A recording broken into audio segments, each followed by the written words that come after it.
back inside of the Plastic Planet. I'm your host, Nick Nack, hanging out with you guys tonight. Guys, you want to check out some of my G1 vintage Transformers? Of course you do. Let's do it right now.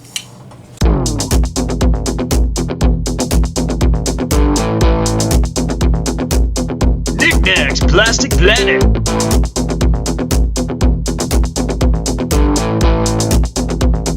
With your host,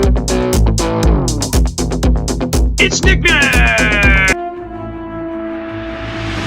Transmitting 139.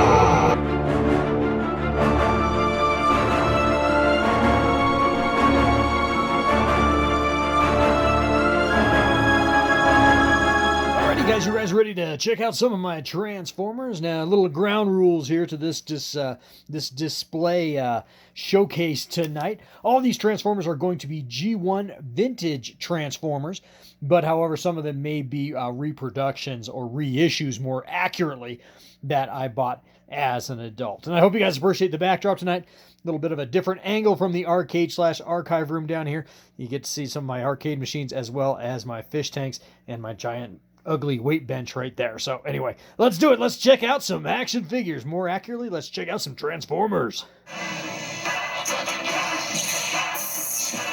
You guys, you ready to check out my Transformers? One more ground rule tonight. I won't be transforming any of these guys. How they are on my shelf is how you guys are going to see them. Not that I can't transform them. They're pretty easy. They're all G1. But in the interest of time tonight, I'm not going to be transforming them. You guys will probably see most of these in robot mode, but that's okay because they're really, really awesome. So first up tonight, we've got Skull Cruncher. This is a vintage G1. I got this figure back in the summer of 1987. I believe he was part of the 1987 toy line, and that of course included the Headmasters, which he is of course a Decepticon Headmaster. Skull Crunchers. I can't remember the name of his symbiote head Transformer there, his Headmaster character. I can't remember the name of that, but the Transformer's name is Skull Cruncher. He is absolutely awesome. I always love the Headmasters because they have the little tiny specks in them that when you put the head on, you get their little specs, which is really, really cool. His alligator tail, which he transforms into, doubles as a club, which is really cool, and he's got a nice little blaster, so that is really, really damn awesome. So Skull Cruncher is first up tonight on our showcase. Coming up next, guys, we got another figure. This one is another Decepticon. He is from, I believe, the 1986 toy line. He is a Terracon, part of the leader of the Terracons. As a matter of fact, this is Hungar, and he transforms into a two-headed dragon, or a two-headed monster, so to speak. But he is absolutely freaking awesome, and I have his gun somewhere, but I think it's actually in storage, so I can't show that to you guys tonight, but he is absolutely awesome. Coming up next, guys, I've got a figure that I showed off to you guys a couple months ago when I got an updated version of him, but this is, I believe, Run Amok, and he is a black Transformer, transforms into a black sedan, and he is absolutely awesome. Let me lower this camera down just a little bit so you guys can see a little bit better there. That's good. That's really good. So anyway, this is Run Amok for you guys. He still comes complete with his little side blaster. Recently, I was missing one of his rubber tires. Recently, I found one on eBay, a reproduction rubber tire, so I did order that up. So he is now complete. He was missing a rubber tire for several decades, but now he's got it, so he's absolutely 100% complete. He was also, I believe, part of the 1987 toy line, and I think I got him for Christmas possibly. So had him since my childhood as well. So moving on, guys, moving on. Let's get some Autobot love in here. Coming up next, let's do Blaster. Let's get some Blaster blasting at you here. His blaster right there, and I hope you guys can see him. He's a little taller, so I'm going to move the camera up just a smidge. Yeah, there's Blaster. Check out Blaster. He is absolutely awesome. This is a reproduction or a reissue. I got him just recently in the last 6 months, actually. So he is one of the newest addition to my G1 vintage collection. So he is actually not a true vintage figure, but he counts. The mold's the same. It counts. This is a Blaster from Walmart. He was a Walmart exclusive. He might still actually be available at your local Walmart stores if you're interested in picking him up. Unfortunately, he did not come with any of his cassettes, but it's really, really cool to finally have Blaster in my collection. He was, I believe, from the 1986 toy line originally, although I did not have him as a child. Going back to my childhood collection, though, this is Target Master Cyclonus. Now, this particular Cyclonus came out as part of the 1987 toy line, along with the Headmasters. He is a Target Master. His gun transforms into a small robot or Target Master. I don't remember the name of his gun, but this is Cyclonus. Of course, he was a reissue of sorts back in the day because the original Cyclonus did not come with a transforming gun and wasn't a part of the Target Masters. It came with its own gun, so they did do some modding on the mold, particularly in the fists. Made the gun slot a little shallower in the fist to accommodate the Target Master. I think that's the right Target Master I have associated with him, but I could be wrong. I mean, I've had these guys since I was a childhood, and things tend to get mixed up sometimes. So anyway, that is Cyclonus, and along those same lines, let's do Scourge. Same exact toy line, came out in 1987. He is also a Target Master. As you guys can see, he has his Target Master there as well. Showed him off when I showed off my third-party X-Transbots Andros figure a couple months back, and so I showed him off in a bit of a compare and contrast. If you guys are interested in checking that video out, it's pretty damn awesome. But anyway, there is Cyclonus for you. That is an amazing looking G1 vintage figure. Actually, they really started kind of getting these toys looking more and more like their cartoon counterparts later on in the series. Some people think that was at the line's detriment because the vehicles and robots didn't look as, I don't know, the vehicles didn't look quite as realistic as they did initially when they were coming out of when they were basing them off the old Japanese toy lines like the Diaclones, etc. There's a number of videos you guys can watch that greater highlight the history of the Transformers toy line than I can. But I don't know. I kind of like the likeness on Cyclonus a lot. I like the fact that it looks a great deal like the cartoon. All right, guys. Well, let's keep moving on here.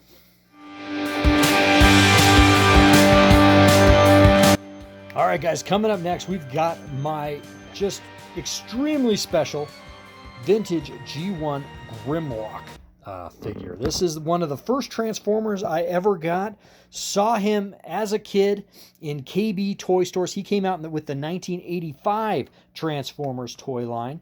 And I saw him in a KB toy store and just had to have him. My head literally exploded. I mean, this was 1985. This was before the internet and all that business. So, you didn't really know about things until you saw him in person in the toy store.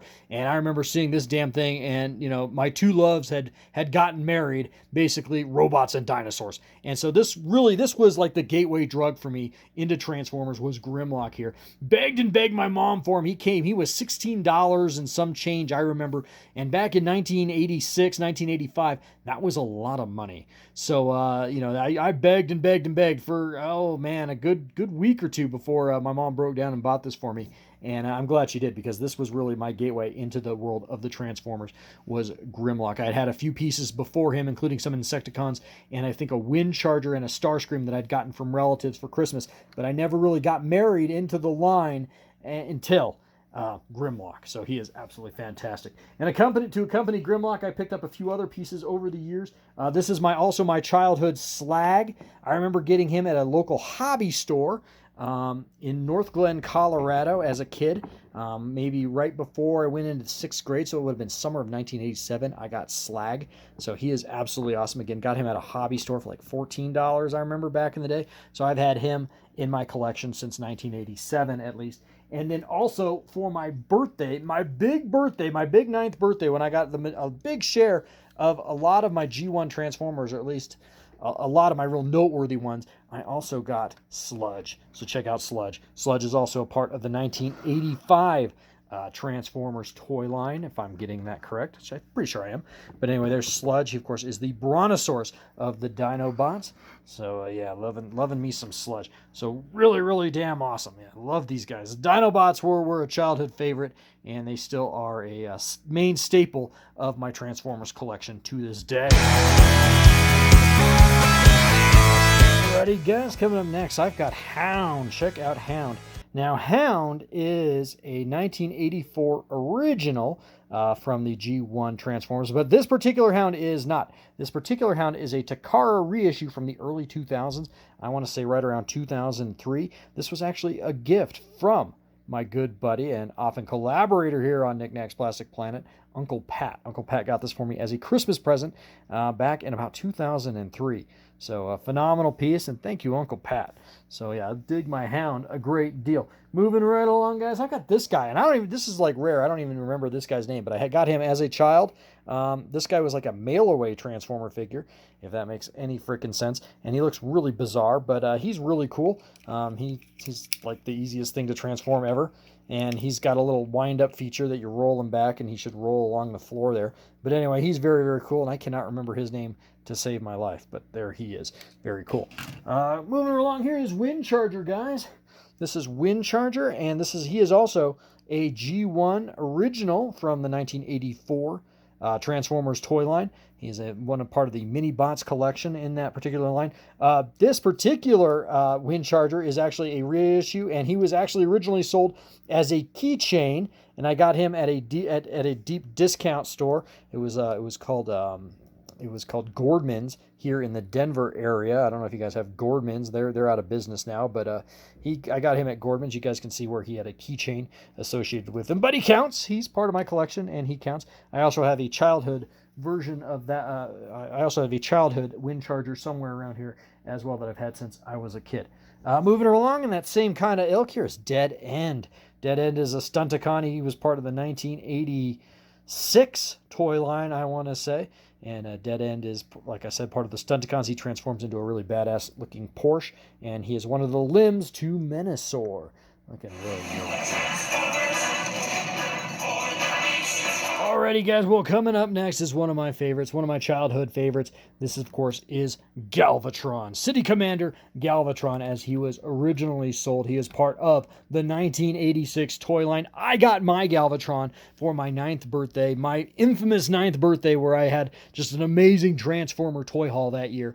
For that birthday, I got him as part of that, and that was in the fall of 1986, fresh off of seeing Transformers the movie in theaters in August of 1986. And so I was really, really excited to get my hot little hands on Galvatron. As I've mentioned before on my channel and perhaps in my live streams, what really, in addition to getting Grimlock over there, what really just completely sold me 100% and made me go all in on Transformers was actually seeing Transformers the movie in theaters. That movie just, at the tender age of 10 years old, just completely blew my freaking hair back. And I didn't have a lot of the issues that a lot of kids my age had with that movie, because I wasn't as married to those original 1984 characters as a lot of people were. So when those guys got killed off screen, I just thought it was effing awesome, man. And I loved the fact that Galvatron was the reincarnate of Megatron. So damn cool, according to that movie. Voiced in the movie by the late Leonard Nimoy, and then of course voiced in the season 3 of the Transformers by the awesome Frank Welker, who reprised his role basically, because Frank Welker also voiced Megatron in the first 2 seasons of the Transformers TV show. So anyway, really glad to have this guy in my collection. I've had him for years. Like I said, this is my original Galvatron from my 9th birthday, and he is still a treasured piece in my action figure collection at large, in addition to my Transformer collection. So really, really excited to still have my Megatron. Coming up next, guys, I've got a Predacon for you guys. As I'm dropping shit, got a Predacon. This, of course, is Razor Claw. Got this guy, I believe, for Christmas in 1986. He, of course, is the leader of the Predacons, and he is the body and the head of Predaking. So really, really cool. Of course, obviously, he transforms into a lion. So there is Razor Claw for you guys as well. One more little shot at him. Look at Razor Claw there. Yeah, that is awesome. So anyway, there is Razor Claw. I'm kind of try to keep him on camera a little bit for you guys. Hopefully he doesn't fall over for me. And then moving on, guys, moving on. Oh, look at this guy. I got another 1984 original Transformer. This is another mini bot. This is Brawn. And Brawn, like that Wind Charger, was also sold at at Gordman's as a reissue, or basically as a keychain. You guys can see the little loop there. So, I mean, this is sort of an unofficial G1 Transformer. For me, it counts. It was still sold by Hasbro. It was a Hasbro official product, official licensed product. I just happened to get this back in about 2003, which is almost 20 years old now.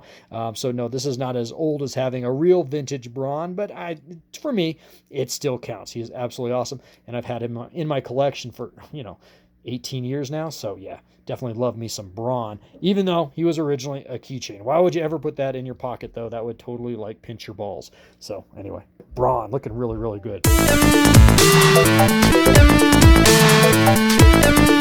up next, it's Superion. That's right, Superion, of course, is the combiner of all the Autobot aerial bots, and this was one that I actually had all of the needed parts to make as a kid. I am missing his little cod piece there. Oh, shit, I just knocked off his hand.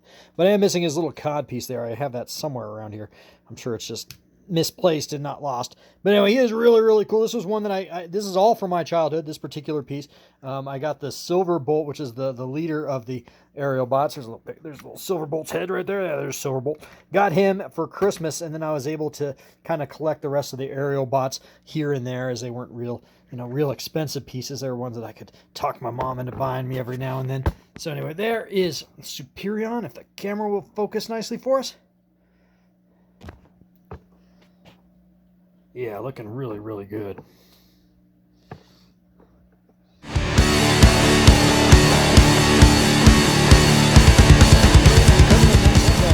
Here, look at little pipes here. Pipes was, again, from my childhood. I've had this guy in my collection for, over 30 years now, almost 35 years. Got him in 1986, of course, as a mini-bot. He is from season 3 of the Transformers, or like I said, from the 1986 post-Transformers, the movie toy line, and he's sort of a reimagining of the original 1984 little tiny semi-truck Huffer. So there is Pipes, looking really, really cool. I'll put Pipes down here with the rest of the mini-bots, as you guys can see. All my mini-bots down here, as I adjust the camera a little bit. There are all my little mini-bots set up down there, looking really, really nice. And along those same lines, let's keep going along the mini-bots theme here, and the but the season 3 sort of reissues of those mini-bots. I've got Outback. Check out Outback. Outback is basically the reissue or recoloring and remolding of Brawn there. And of course, Outback had a little bit of he was from Australia. He, of course, was going along with that Australia craze we all had in the United States back in 1986 after Crocodile Dundee came out. I don't know if Outback was a result of that in the creators of the characters' minds, but nevertheless, it's kind of seemed a little along those lines. But yeah, there's Outback. He's really, really damn cool. And let's do a few more tonight, and then I'll do a part 2 of this video later on. But let's do one more tonight. This is my childhood Bombshell, guys, and he is broken, but he is my childhood Bombshell. He was one of the very first Transformers I got. I actually got this Bombshell before I ever got my G1 Grimlock over here. Got this Bombshell from my great uncle Mike sent this to me for Christmas one year. And yeah, he is very, very cool. Again, I really wasn't totally sold on the Transformers when I got him. I got him along with a wind charger, my original wind charger. But yeah, this is 1985 was the year I got this Bombshell. So looking very, very cool indeed. Like I said, just a couple more to get to tonight. Speaking of Pipes there, let's look at his source material, so to speak, and that, of course, is the before-mentioned Huffer. So here's Huffer. This is a G1 Huffer, I believe. I actually picked him up at a comic book store or collector store just within the last couple years, but he is from 1984, I believe. I believe he is a vintage Transformer, but looking really, really cool. And you guys can see a little bit of the differentiation there with the molding on these two, but they certainly were, Pipes was certainly inspired by Huffer as far as how the character was designed, I would say. So yeah, looking really, really damn awesome indeed.